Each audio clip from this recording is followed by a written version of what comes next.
Bonsoir et bienvenue à tous à la une de ce journal. Deuxième décollage manqué pour Camerco.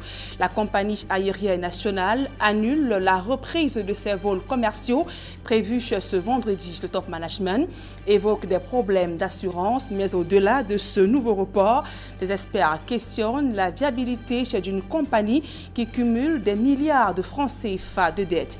Et puis hors de nos frontières, dernières opérations de charme des candidats auprès des électeurs en Guinée-Conakry. La campagne électorale s'achève ce vendredi. À suivre dans ce journal les temps forts des derniers meetings avec nos envoyés spéciaux sur place en Guinée-Conakry.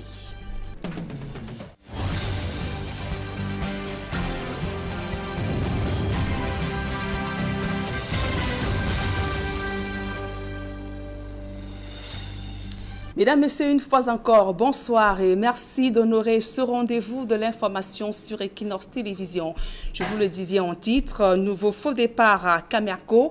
La reprise des vols commerciaux n'a pas eu lieu ce jour comme prévu. Le top management évoque les problèmes d'assurance d'un deuxième renvoi de la reprise de ces vols qui renforce ainsi l'image d'une compagnie au bord de la faillite. D'autres précisions dans ce reportage de Cédric Chouna, Donald Brice, Camgam. Difficile de dissimuler sa gêne lorsqu'il a fallu annoncer le report à une date inconnue de la reprise des vols de l'entreprise. Tard jeudi, soit quelques heures avant la date du vendredi 16, arrêté après un premier envoi comme date de reprise des dessertes, le patron de Camerco devait pourtant annoncer la mauvaise nouvelle. La reprise des vols est reportée à une date qui sera communiquée en tenant compte de la finalisation des diligences chez l'assureur. L'assurance, il s'agit de celle de son avion Boeing 737 de 144 places loué pour 3 mois en Ukraine pour la reprise des vols. D'après Louis-Georges Dipendikotou, le coronavirus est à l'origine du prolongement des procédures d'assurance dans le secteur de l'aviation au niveau international. Les formalités administratives liées à la Global Aviation Insurance en cours de finalisation ont connu un rallongement des délais du fait des procédures nouvelles consécutives à la pandémie de la Covid-19, compromettant ainsi la programmation initiale. L'assureur de Camerco, dont le directeur général était présent à cette déclaration de presse, explique que le marché de l'assurance s'est considérablement dégradé au niveau mondial, rétrécissant ainsi les marges d'action des compagnies d'assurance, mais ce n'est que partie remise, nuance-t-il. Nous sommes jour et nuit sur les marchés pour convaincre, bien entendu, aux côtés d'AXA, leader de la réassurance de Camerco, pour convaincre les réassureurs de la place de Londres de prendre part au programme de réassurance de Camerco. Avec la force et la puissance du groupe AXA, nous sommes confiants qu'on va y arriver très rapidement maintenant. Donc c'est ce que je voulais dire, La situation économique de Camerco est-elle étrangère à ces difficultés actuelles? Rien n'est moins sûr. Avec 110 milliards de dettes, 65% de son personnel en congé technique en raison du coronavirus, l'Étoile du Cameroun affiche l'image d'une entreprise pas éloignée de la faillite. Et pour des experts des questions aéronautiques, ce nouveau report des vols commerciaux remet donc en cause une compagnie aérienne qui cumule des milliards de francs CFA de dettes et près de 6 mois de salaire impayés. Du coup, l'Étoile du Cameroun peine à illuminer le ciel camerounais. Le point dans ce reportage de Kediara Cédric Chouna. Alors que la compagnie aérienne nationale Camerco annonce un nouveau report de la reprise de ses vols internationaux pour rallongement des procédures administratives de l'aviation Venture due à la pandémie à Covid-19, David Sonati, ex-employé des aéroports du Cameroun, estime que les problèmes de la compagnie se trouvent ailleurs. Le problème de Camerco, c'est qu'il n'y a pas de dirigeants, il n'y a pas les gens compétents, on ne fait pas le planning. C'est comme l'expression dit, c'est la navigation à vue. Le défaut d'assurance est brandi dans l'opinion pour expliquer ces deux reports subis en l'espace d'une semaine. Le spécialiste des questions d'aéronautique poursuit. Il y a un problème de fond. Et même si l'assurance est payée, moi je suis persuadé que tôt ou tard, très tôt dans la reprise, il y aura d'autres problèmes.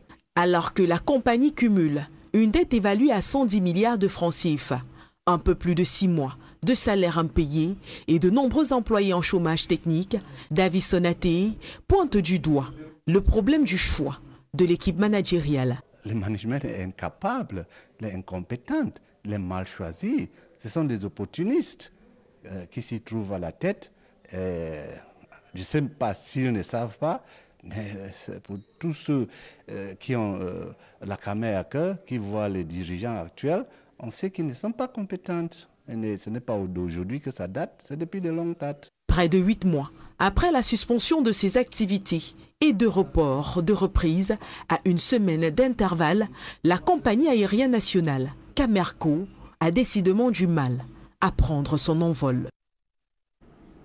Et dans ce journal, évoquons à présent ce conflit armé dans les régions anglophones. Une vingtaine d'otages respirent enfin l'air de la liberté au terme des combats.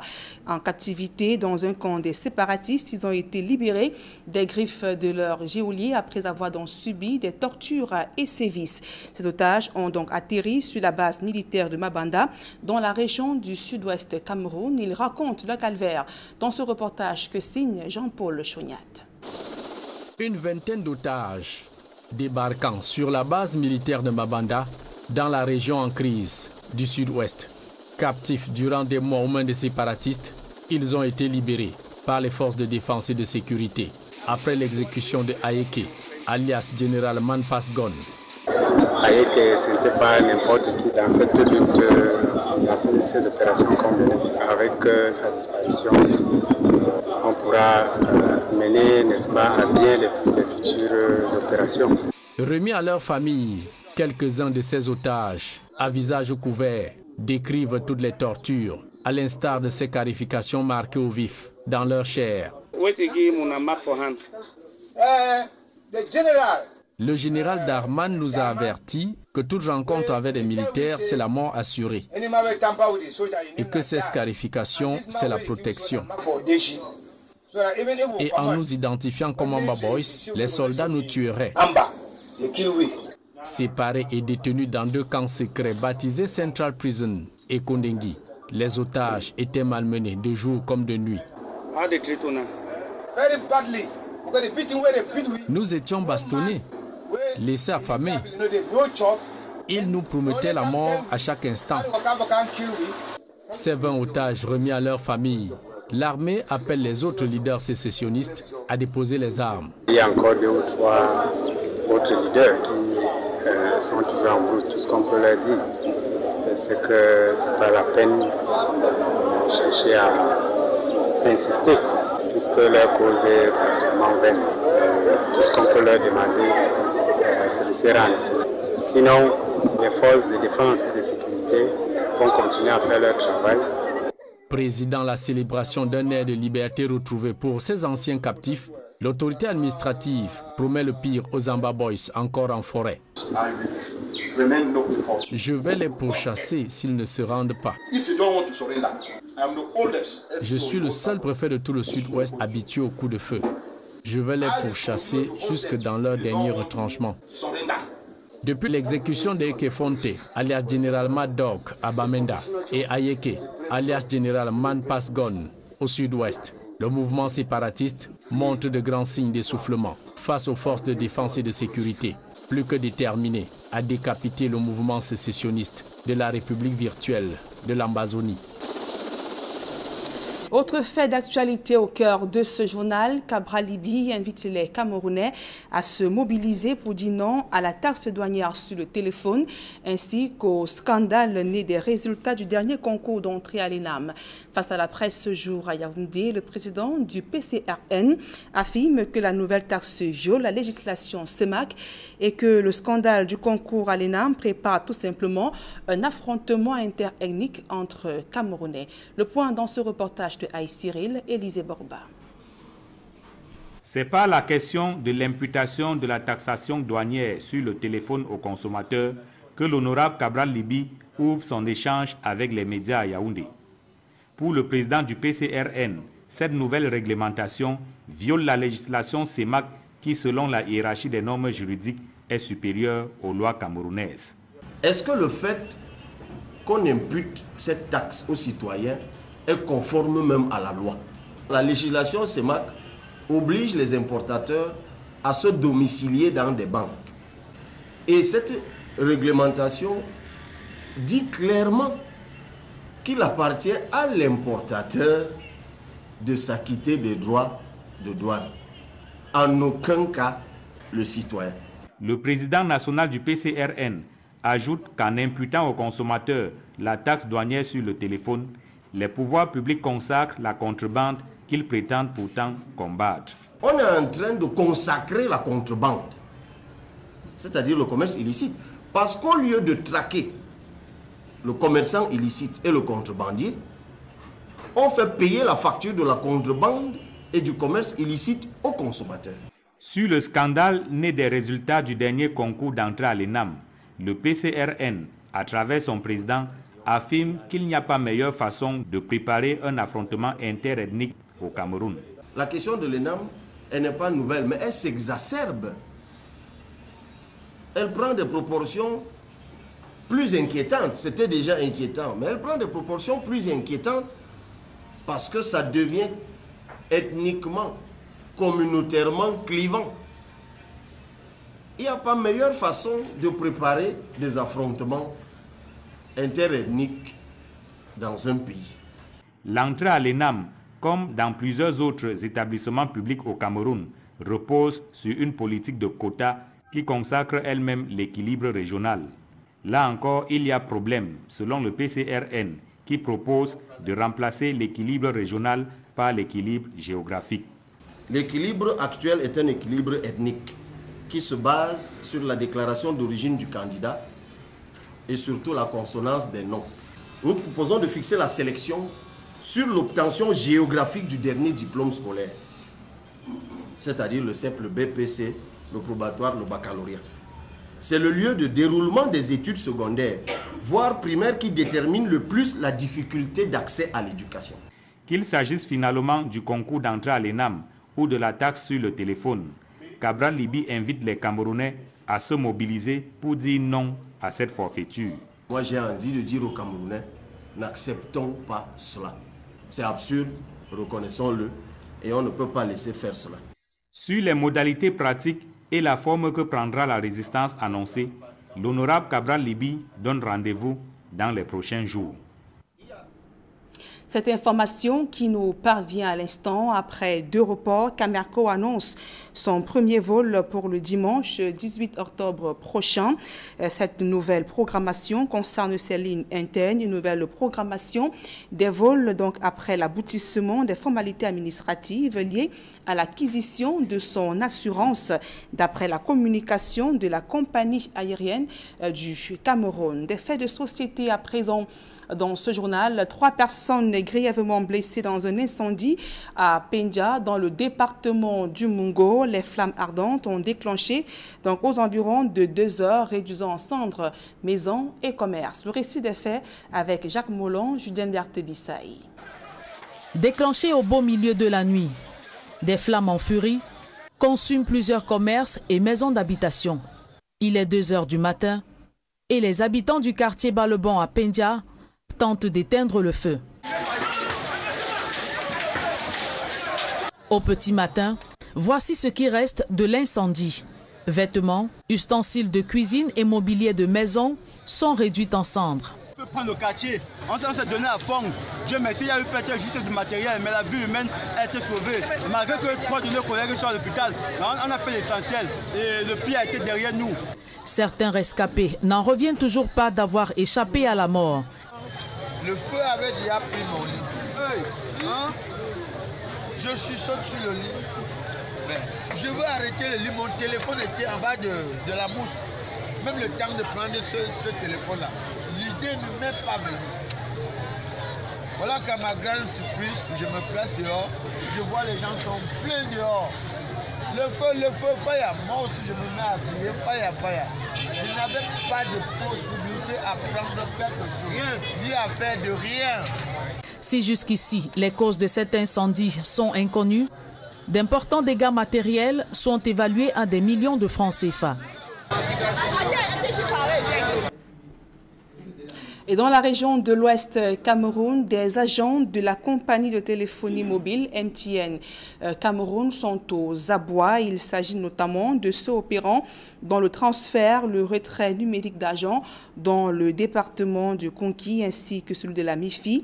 Ces derniers ont vu leur collecte de près de 30 millions emportés par un sous-traitant. Face donc à l'indifférence de l'agence régionale de l'opérateur de téléphonie mobile, ils ont donc effectué un sitting pour dénoncer une filouterie et un abus de confiance.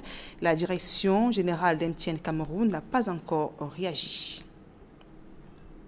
Comment limiter les violations des droits de l'homme dans un contexte de crispation politique? Le sujet préoccupe la société civile. Elle interpelle les pouvoirs publics et l'armée sur la préservation de la liberté de la presse dans un contexte de crise. Robert Moukoubé, Donald Brice, Kangan. Un caméraman d'Equinox Télévision arrêté et torturé, des journalistes interpellés et gardés pendant plusieurs jours. Le loup tribut de la presse lors des manifestations du 22 septembre dernier au Cameroun est encore frais dans les mémoires. Des images que la société civile ne souhaite plus voir se répéter. Il y a deux choses à faire. La première, c'est que nous, journalistes, on soit bien outillés sur les instruments nationaux et internationaux de défense des droits humains. Deuxième chose, que nous puissions nous appuyer sur un collectif d'avocats qui puisse nous porter assistance judiciaire si nous avons des soucis avec nos papiers. L'autre moyen de faire cesser les violations des droits humains et les entraves à la liberté de la presse, c'est d'aplanir les divergences entre les autorités administratives, les forces de maintien de l'ordre et les professionnels des médias dans le contexte de tensions politiques que connaît le Cameroun. Le journaliste, dans son rôle de journaliste, n'a pas à juger de la légalité ou bien de la non-légalité de telle ou telle manifestation. Le journaliste est là pour rendre l'information, pour regarder ce qui est en train d'être fait et le dire.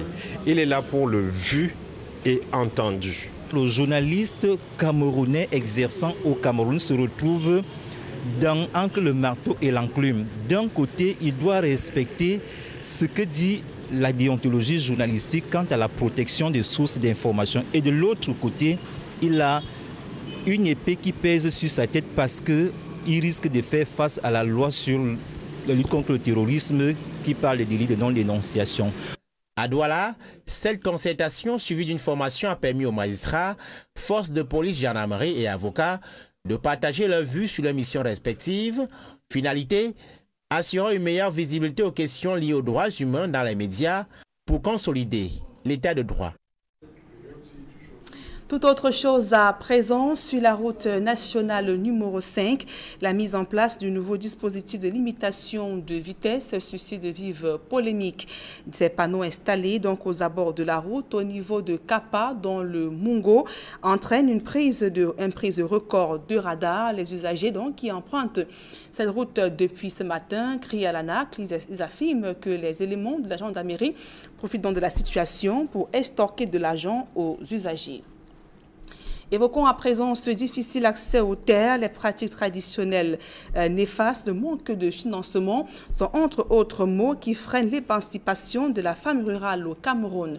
Pourtant, elle contribue à hauteur de 80% à la production agricole. Ces femmes, dans le département du Nyon-Ekele, région du centre, ont donc saisi dans l'occasion de leur journée à elle dédiée pour interpeller les pouvoirs publics sur les difficultés qu'elles rencontrent au quotidien. Joël Niem, Isabelle Carole Zopet. Au Cameroun, les femmes rurales qui jouent un rôle majeur pour la survie de la population éprouvent de multiples difficultés au quotidien pour assurer la sécurité alimentaire. À Biouha, dans le Nyon-Ekele, ces femmes, pour qui la terre n'a plus de secret, font face au difficile accès aux terres, au manque de moyens financiers et d'outils appropriés, et ont également du mal à écouler leurs produits. La femme rurale souffre trop. Il n'y a même pas de route. On est enclavé et le transport coûte trop cher. Réunies à l'occasion de la 25e édition de la Journée mondiale de la femme rurale, les autorités locales ont exhorté ces femmes rurales du Nyon-Ekele à ne pas baisser les bras et à utiliser les moyens de bord pour approvisionner le pays. Continuer à développer les activités en milieu rural, comptant sur l'État du Cameroun, avec tout ce que l'État met à leur disposition. Bien plus, à rester solidaire dans cette participation au développement du pays.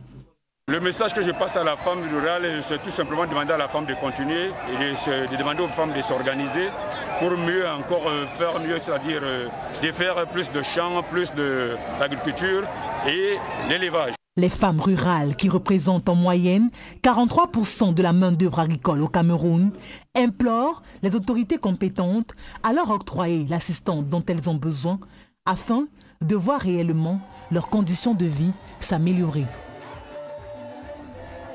En page magazine de ce journal, c'est un site touristique qui n'est plus que l'ombre de lui-même. Le lac Boli, dans le département de la Sanaga-Maritime, est à l'abandon. Aucun entretien n'y est fait. Pourtant, chaque jour, ce site draine des foules qui viennent découvrir les merveilles de la nature.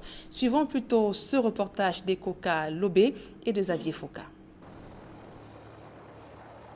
Si vous vous rendez à Mboli, une localité située à quelques encablures de Dizangue dans le département de la Sanaga-Maritime, région du littoral, vous êtes frappé par des palmeraies et des plantations d'Ivea, dont la culture est l'une des principales activités.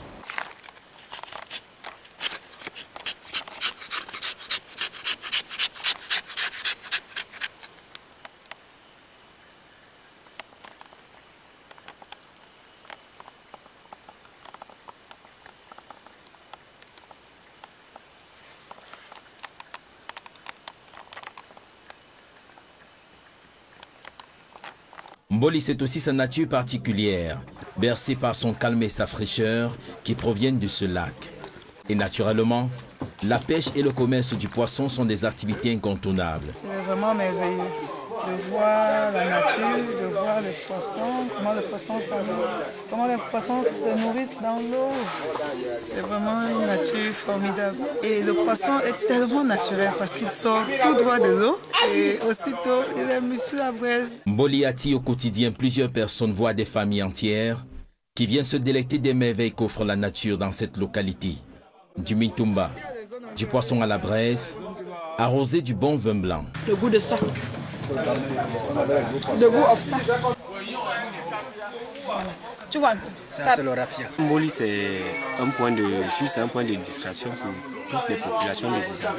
Et non seulement les habitants de Dizangue qui sont dans la plantation de Sapakam, mais nous avons également des gens qui viennent un peu de partout, des Déa de Douala, des villes environnantes, des villages environnants, qui viennent toujours ici se divertir, passer du bon temps.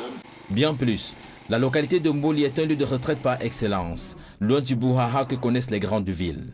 Tous ceux qui vont partir de la ville, qui vont fuir les bruits, parce que ici c'est le calme. Pour tous ceux qui ont travaillé durant toute une semaine et qui veulent retrouver la paix.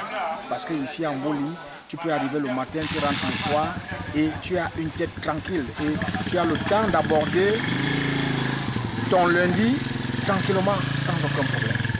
Malheureusement, malgré ces cadeaux offerts par la nature, Mboli est délaissé entre les mains des pêcheurs qui font ce qu'ils peuvent pour entretenir le coin et le garder attrayant. Je suis ici maintenant à la pause, 30 ans, que je pêche ici au lac Mboli.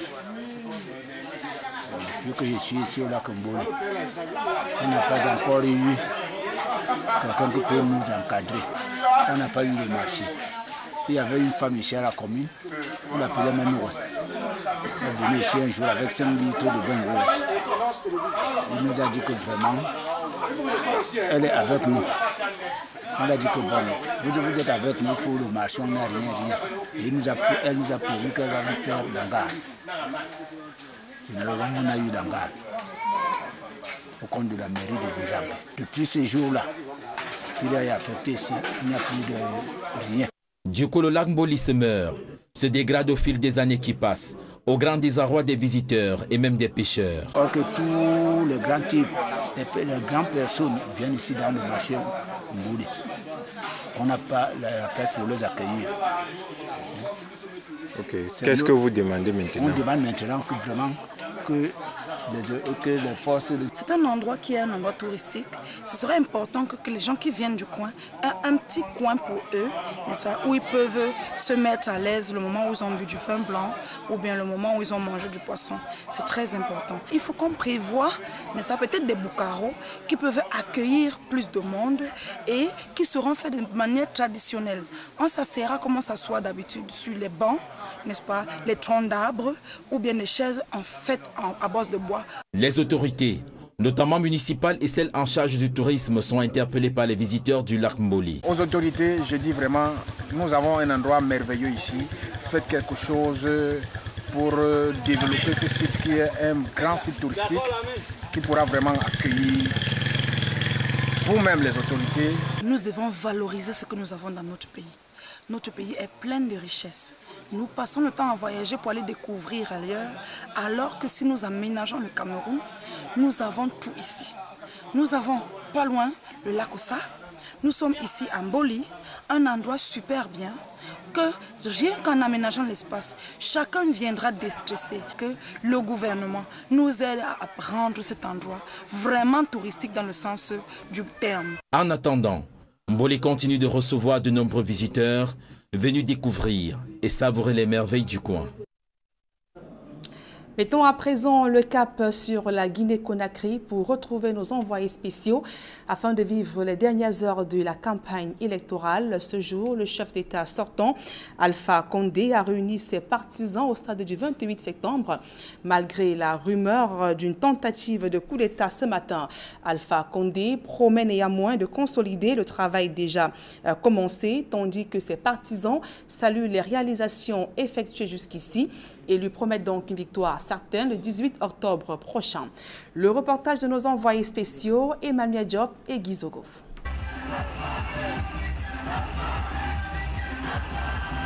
Après une tournée à l'intérieur de la Guinée, le candidat président Alpha Condé est donc revenu dans la capitale pour un meeting ici au stade du 28 septembre, le stade du 28 septembre de Conakry, qui a une forte valeur historique. Il faut se souvenir que c'est ici, même en septembre 1958, que Sékou Touré avait effectivement pris l'indépendance de ce pays en se démarquant de la France. Donc le professeur Alpha Condé était donc au stade du 28 septembre pour effectivement galvaniser ses troupes, galvaniser ses partisans et s'assurer ce troisième mandat qui aura fait couler tant d'encre et de salive, mais qui finalement se consolide avec un message qui est clair, celui du président Alpha Condé. Il s'agit d'un coup KO. Il faut comprendre par là qu'il s'agit d'une victoire envisagée dès le premier tour de cette élection. Cette fois-ci, on n'ira pas au deuxième tour, c'est un coup KO. Un coup KO. Un coup KO. Un coup KO. Voilà, cette fois-ci, le professeur Alpha Condé, on ira aux urnes. Nous, c'est dans les urnes, il y aura la vérité. On va dire la vérité là-bas, c'est là-bas, on va gagner. Notre victoire, c'est déjà fini. Les arguments développés par les partisans du professeur Alpha Condé sont clairs. Il s'agit d'un bilan éloquent depuis qu'il a pris la tête de la République de Guinée avec un nombre impressionnant de réalisations qui sont mises en avant. La route d'Abola, Koya, Kouroussa, il a commencé. Le courant, avant on n'avait pas de courant. Actuellement, vraiment, Dieu merci, tout le Conakry a dit, veut dire merci au problème de courant. Le problème de courant est résolu. Le problème de l'eau est résolu. Le problème de l'électricité est résolu. Toutes les déclarations des partisans du professeur Alpha Condé sont unanimes. Ils ne le voient qu'à Sékou Touré, le palais présidentiel guinéen, dès le lendemain de l'élection présidentielle. À Conakry, pour Equinox Télévision, Emmanuel Diop, Guy Zogo. Et toujours sur le terrain de la campagne électorale, à quelques heures de ce scrutin présidentiel, les partisans du président sortant Alpha Condé et ceux de son principal challenger, Seylou Diallo, parcourent les villes pour pousser l'avantage vers leurs clients, donc de leurs candidats, pardon. Donc à la suite de ces militants, nos envoyés spéciaux, Guy Zogo et Emmanuel Diop, une fois de plus. Ici, nous sommes sommes dans le quartier d'Ombo de Conakry, qui est un fief de Cellou Dalein Diallo, le principal adversaire du professeur Alpha Condé à l'élection présidentielle du 18 octobre prochain. Et nous parcourons les rues de ce quartier avec les militants de Cellou Dalein Diallo, comme vous pouvez le constater derrière moi, qui sont véritablement en extase. Et comme on l'a aussi vu au camp Almami Samori Touré.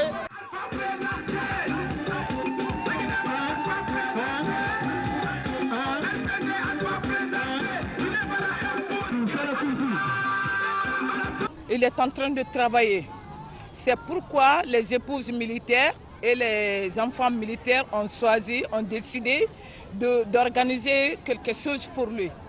Donc pour prouver que vraiment que nous sommes du cœur avec lui. Nous sommes Alpha, nous sommes contents, 3e mandat. C'est ça. Oui, il a fait beaucoup de choses. Il a construit l'hôpital, beaucoup. Dieu merci.